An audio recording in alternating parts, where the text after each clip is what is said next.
اللہ تعالیٰ اپنے بندوں کے اخلاص کو دیکھتا ہے، مال کی مقدار کو نہیں۔ دوستو، اگر آپ کے گھر میں کبھی چونٹیاں نظر آئیں تو ان کے ذریعے قسمت کا فیصلہ کرنے کی بجائے اس منظر سے ایک سبق ضرور لیجئے۔ دیکھیے کہ وہ کس محنت سے دانہ دانہ جمع کرتی ہیں، کبھی ہمت نہیں ہارتی، مل کر کام کرتی ہیں اور اپنے مقصد سے غافل نہیں ہوتی۔ یہی اوصاف اگر ہماری زندگی میں آ جائیں تو ہم دنیا اور آخرت دونوں میں کامیابی کی امید رکھ سکتے ہیں۔ اس لیے آج عہد کریں کہ ہم اپنی زندگی کو بہتر بنائیں گے، نماز کی پابندی کریں گے، قرآن سے تعلق مضبوط کریں گے، کثرت سے استغفار کریں گے، دعا مانگیں گے اور اپنی استطاعت کے مطابق صدقہ کرنے کی عادت بنائیں گے، کیونکہ اصل کامیابی اللہ تعالیٰ کی رضا میں ہے اور اسی کی رحمت سے دلوں کو سکون اور گھروں کو برکت نصیب ہوتی ہے۔ زندگی میں ایسے بے شمار لمحات آتے ہیں جب انسان ہر دروازہ کھٹکھٹا لیتا ہے لیکن کوئی راستہ نظر نہیں آتا۔ ایسے وقت میں ایک مومن کا سب سے بڑا سہارا صرف اللہ تعالیٰ کی ذات ہوتی ہے۔ وہی رب ہے جو ناممکن کو ممکن بنا دیتا ہے، وہی ٹوٹے ہوئے دلوں کو سکون دیتا ہے، وہی خالی ہاتھوں کو اپنی رحمت سے بھر دیتا ہے اور وہی مایوس انسان کو امید عطا فرماتا ہے۔ اس لیے اگر آپ ان دنوں کسی پریشانی، بیماری، قرض، بے روزگاری، گھریلو مسائل یا کسی اور آزمائش سے گزر رہے ہیں تو مایوس نہ ہوں، اللہ تعالیٰ سے اپنا تعلق مضبوط کریں، 5 وقت کی نماز کی پابندی کریں، قرآن کریم کی تلاوت کو اپنی زندگی کا حصہ بنائیں، کثرت سے استغفار کریں، درود پاک پڑھیں اور اخلاص کے ساتھ دعا کریں۔ اللہ تعالیٰ اپنے بندوں کی دعاؤں کو سنتا ہے اور بہترین وقت پر بہترین فیصلہ فرماتا ہے۔ دوستو، ہم نے آج ایک ننھی سی مخلوق یعنی چونٹی سے سبق سیکھا۔ اس نے ہمیں بتایا کہ کامیابی شور مچانے سے نہیں بلکہ مسلسل محنت، صبر، نظم اور ایک دوسرے کا ساتھ دینے سے حاصل ہوتی ہے۔ اگر ایک چھوٹی سی چونٹی اپنے ساتھیوں کا خیال رکھ سکتی ہے تو ہم کیوں نہ اپنے والدین، اپنے بچوں، اپنے پڑوسیوں اور ضرورت مند لوگوں کا خیال رکھیں۔ آج ہی ایک نیک ارادہ کریں، اگر استطاعت ہو تو کسی ضرورت مند کی مدد کریں، کسی بھوکے کو کھانا کھلائیں، کسی بیمار کی عیادت کریں یا کسی غم زدہ شخص کی دلجوئی کریں۔ یہ چھوٹے چھوٹے اعمال معاشرے میں محبت پیدا کرتے ہیں اور انسان کے اپنے دل کو بھی سکون عطا کرتے ہیں۔ یاد رکھیے، حقیقی برکت صرف مال کی کثرت میں نہیں بلکہ اللہ کی رضا، حلال رزق، گھر کے سکون، صحت، ایمان اور اچھے اخلاق میں ہے۔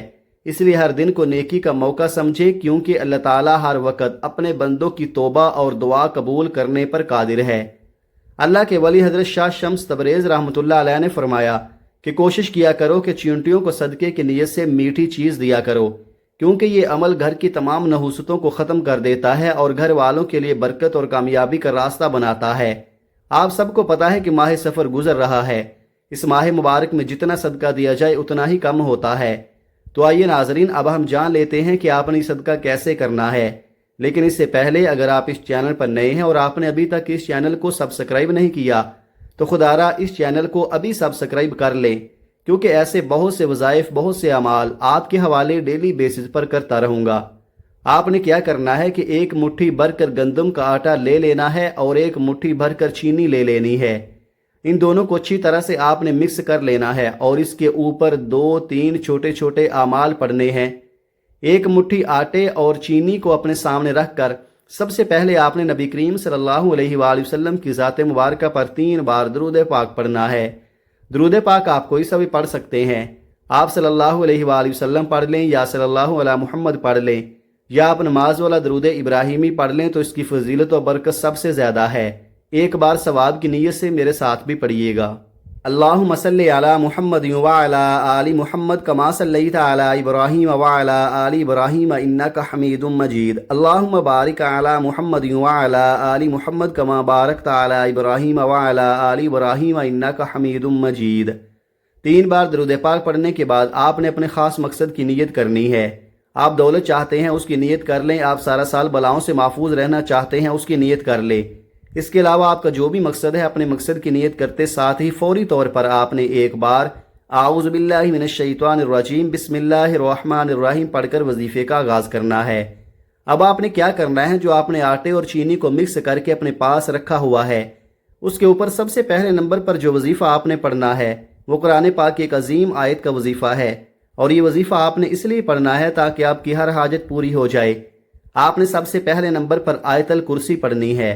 آیت الکرسی ہر مسلمان کو زبانی یاد ہوتی ہے۔ ایک بار آیت الکرسی کی تلاوت سماعت فرما لیں۔ بسم اللہ الرحمن الرحیم اللہ لا الہ الا هو الحی القیوم لا تأخذه سنة ولا نوم له ما في السماوات وما في الأرض من ذا الذي يشفع عنده إلا بإذنه يعلم ما بين أيديهم وما خلفهم ولا يحيطون بشيء من علمه إلا بما شاء وسع كرسيه السماوات والأرض ولا يؤوده حفظهما وهو العلي العظيم۔ یہ آیت الکرسی ہے، اس کو آپ نے پہلے نمبر پر صرف 3 بار پڑھنا ہے۔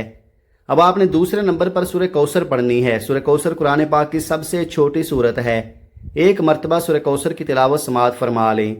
بسم اللہ الرحمن الرحیم انا اعطیناک الکوثر فصل لربک وانحر ان شانئک هو الابتر۔ آپ نے سورہ کوثر کو صرف 3 بار پڑھنا ہے۔ جب آپ 3 بار سورہ کوثر پڑھ لیں تو اب آپ نے تیسرے نمبر پر بھی قرآن پاک کی ایک اور سورت پڑھنی ہے۔ اب آپ نے تیسرے نمبر پر سورہ فلق پڑھنی ہے۔ سورہ فلق قرآن پاک کی 113 نمبر سورہ ہے اور یہ 30ویں پارے میں موجود ہے۔ سورہ فلق کی تلاوت سماعت فرما لیں۔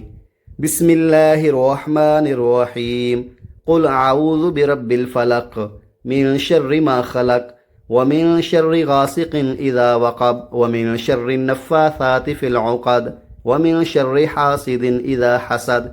یہ سورہ فلق ہے، اس کو آپ نے صرف 3 بار پڑھنا ہے۔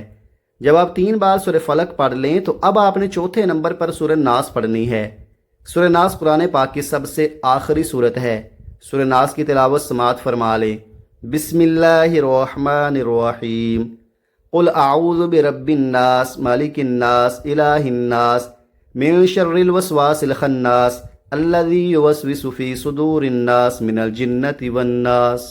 سورہ ناس کو بھی آپ نے 3 بار ہی پڑھنا ہے۔ یہ تینوں صورتیں قرآن پاک کی چھوٹی چھوٹی صورتیں ہیں، لیکن یہ بہت زیادہ طاقتور صورتیں ہیں۔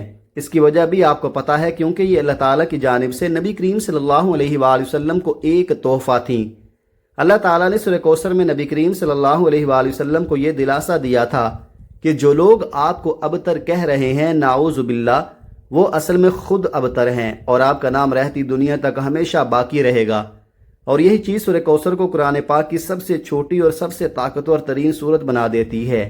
اسی طرح اگر سورہ ناس اور سورہ فلق کی بات کریں تو یہ دونوں بھی بہت چھوٹی چھوٹی صورتیں ہیں، لیکن بے حد طاقتور ہیں۔ سورہ ناس اور سورہ فلق پڑھنے والا شخص جن اور انسان دونوں کے شر سے، حسد سے محفوظ ہو جاتا ہے۔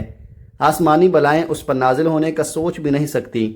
اچانک آنے والی مصیبتوں سے انسان مکمل طور پر محفوظ ہو جاتا ہے۔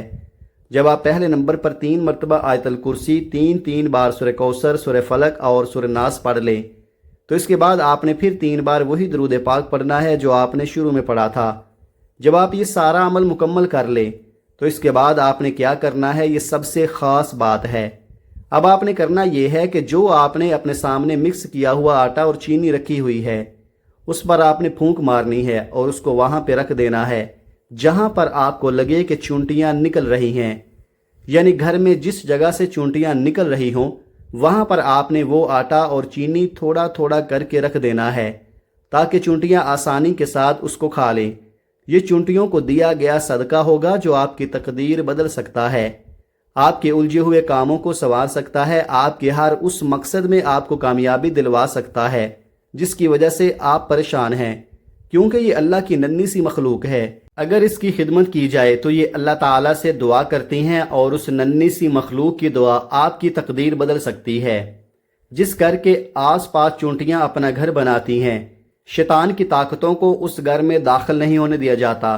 یہ چونٹیاں شیطانی طاقتوں کو اس گھر میں داخل نہیں ہونے دیتی، کیونکہ اللہ نے اس کو انسان کی حفاظت کے لیے پیدا کیا ہے۔ یہ گھروں کے چاروں طرف سے عقد پیدا کرتی ہیں جس سے تمام نظر بد، شیطانی طاقتوں کے اثرات گھر میں داخل نہیں ہو پاتے۔ لیکن ایک بات ہمیشہ یاد رکھیں کہ چونٹیوں کو بغیر سبب کے مارنا یا ان کے گھروں کو تباہ کرنا انسان کے نصیب کو اور اس کے کاموں کو الجھا دیتا ہے۔ کبھی بھی بغیر کسی وجہ کے چونٹیوں کو مارا نہ کریں، ان کے گھر سے بگایا نہ کریں۔ یہ اللہ کی ننھی سی مخلوق ہوتی ہے، بلکہ ان کو کھانے کے لیے کچھ دیا کریں۔ جب آپ ان کو کھانے کے لیے کچھ دیں گے تو آپ کے گھر کا ماحول جنت جیسا بن جائے گا، گھر سے کبھی رزق ختم نہیں ہوگا۔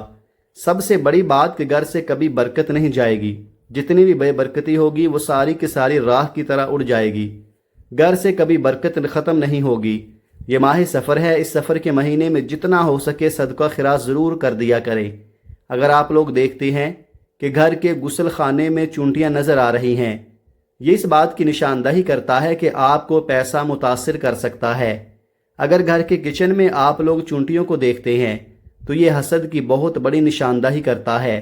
اگر آپ کے کچن میں چونٹیاں موجود ہیں اور ہر چیز کو کھا رہی ہیں، آٹے کو کھا رہی ہیں، چاولوں کو کھا رہی ہیں، اور بھی جتنی کھانے والی چیزیں ہیں ان کو کھا رہی ہیں، تو یہ اس بات کی نشانی ہے کہ جلد ہی مالی بحران کا سامنا کرنا پڑ سکتا ہے، جس میں آپ کا سارا پیسہ اور دولت ڈوب سکتی ہے۔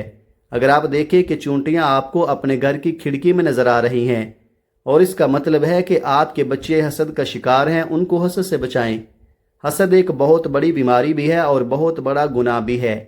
جس کمرے میں آپ لوگ سوتے ہیں، چونٹیوں کا وہاں ظاہر ہونا عورت اور مرد کے لیے یعنی میاں اور بیوی کے تعلقات میں مسائل پیدا کر سکتا ہے، بگاڑ پیدا کر سکتا ہے۔ اگر آپ دیکھتے ہیں کہ آپ کے گھر کی کسی دیوار سے چونٹیاں نکل رہی ہیں، گھر کی دیوار سے لائن بنی ہوئی ہے اور چونٹیاں نظر آ رہی ہیں، تو اس کا مطلب یہ ہو سکتا ہے کہ آپ کو سفر کی پیشکش ہو سکتی ہے، اور وہ سفر ایسا ہو سکتا ہے جو رکاوٹوں اور الجھنوں سے بھرا ہوا ہوگا۔ اگر کوئی شخص دیکھتا ہے کہ گھر میں چونٹیاں اس کے بستر کے دونوں طرف گھوم رہی ہیں، بستر کے آس پاس گھوم رہی ہیں، تو یہ اس بات کی طرف اشارہ ہے کہ آنے والے دنوں میں اللہ تعالیٰ اسے صالح اولاد سے نوازے گا۔ اگر دیکھتا ہے کہ چونٹیاں کثرت سے چاول کے دانے باہر سے لے کر آپ کے گھر میں آ رہی ہیں، تو یہ اس بات کا اشارہ ہے کہ آپ کی محنت، آپ کی جد و جہد آپ کو کامیابی کی طرف لے کر جائے گی۔ آپ کو روزی ملے گی، آپ کا پیسہ، آپ کا مال جس کے لیے آپ کوشش کر رہے ہیں وہ بہت جلد آپ کے ہاتھوں میں ہوگا۔ اگر آپ اپنے گھر میں ہر طرف چونٹیوں کو دیکھتے ہیں کہ چونٹیاں ہی چونٹیاں نظر آ رہی ہیں اور آپ اس بات سے پریشان ہیں، تو یہ اس بات کی نشانی ہے کہ آپ کو بہت سے کام اور بہت سی ذمہ داریاں سونپی گئی ہیں جن کو پورا کرنے اور کامیابی حاصل کرنے کے لیے بڑی محنت کی ضرورت ہے۔ دوستو، چونٹیوں کو گھر میں جب بھی دیکھیں، آپ آٹے اور چینی کا یہ عمل ضرور کریں، یہ بڑا ہی مجرب عمل ہے۔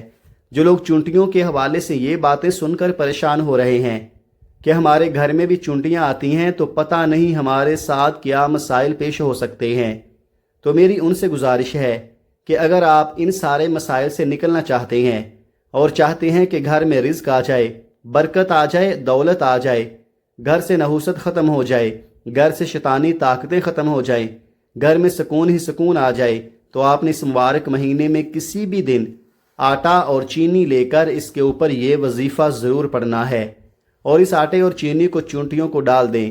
اگر چونٹیاں آپ کے گھر کی چھت پر ہیں، آپ کے صحن میں ہیں، آپ کے کچن میں ہیں، جہاں پر بھی ہیں، ان کو آپ نے آٹا اور چینی ڈال دینی ہے۔ یقین کیجئے کہ یہ عمل کرنے کی دیر ہوگی، آپ ایسا اس کا اثر دیکھیں گے کہ گھر میں دولت، برکت، رزق آنا شروع ہو جائے گا۔ ماہ سفر میں اس عمل کو ضرور کر لیں۔ اپنا بہت سارا خیال رکھیں۔ اس ویڈیو کو آپ نے لائک اور شیئر ضرور کرنا ہے۔ اللہ تعالی ہم سب کا حامی و ناصر ہو، آمین۔ السلام علیکم ورحمۃ اللہ وبرکاتہ۔